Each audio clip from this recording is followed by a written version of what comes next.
Hi friends, video చూసే ముందు నా ఛానల్కి ఒక సబ్స్క్రైబ్ అయితే చేసుకోవడం అస్సలు మర్చిపోవద్దు. చూస్తున్నారు కదా, ప్రాన్స్ ఫ్రై అండి. సో ఈజీగా ఇంట్లో సింపుల్గా ఎలా రెడీ చేసుకోవాలో చూసుకుందాము. ప్యాన్లో 2 స్పూన్స్ ఆయిల్ వేసేసుకున్నాను. నేను ఇది సాల్ట్ అండ్ కొంచెం పసుపు వేసుకొని మంచిగా వాటర్లో కడిగేసుకున్న తర్వాత ఇందులో ప్యాన్లో వేసానండి. అది షూట్ చేయడానికి నాకు కుదరలేదు. సో వాటర్ ఏం లేవండి, అందులో ప్రాన్స్లో ఉన్న వాటర్ అలా బయటికి వచ్చేస్తుంది అనమాట. సో క్యాప్ పెట్టేసుకొని అలా ఉడికించుకున్న తర్వాత ఇలా అవుతుంది.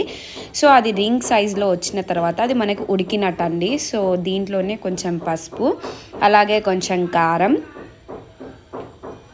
అలాగే కొంచెం ధనియాల పొడి కూడా వేసుకోవాలి. అలాగే మిరియాల పొడి కూడా వేసేసుకొని కొంచెం సాల్ట్ వేసేసుకొని అలా కలిపేసుకోవాలండి ఇది. సో చూస్తున్నారు కదా, కారం అయితే వేసేసుకున్నాను. నాకైతే చాలా బాగా కుదిరింది. సో మీరు కూడా ట్రై చేయండి, మీకు ఎలా వచ్చింది అనేది కూడా చెప్పండి. చూస్తున్నారు కదా, మిరియాల పొడి కూడా వేసుకున్నాను నేను. అలాగే కొంచెం ధనియాల పొడి వేసేసుకొని అలా కలిపేసేసుకొని కొంచెం కొత్తిమీర, కొంచెం కరివేపాకు అలా ఆయిల్లో ఉడికించుకుందాం అన్నమాట. సో ఇది ఎంత బాగా విటమిన్ అని కూడా మీకు అందరికీ తెలిసిందే. సో నేను చెప్పాల్సిన అవసరం లేదు. అండ్ ఇది చాలా ఈజీగా అయిపోయింది. ఒక 15 to 20 మినిట్స్లో నాకు ఈ కర్రీ అయిపోయిందండి. సో నాకు చాలా బాగా నచ్చింది అండ్ సింపుల్గా కూడా అయిపోయింది. నేను ఇది మార్ట్లో తీసుకున్నాను.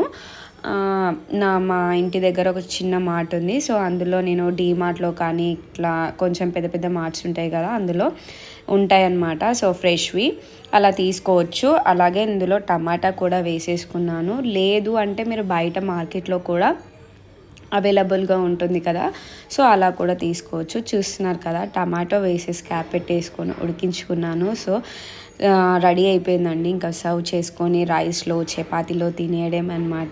లైక్ చేయడం మర్చిపోవద్దు. Thanks for watching.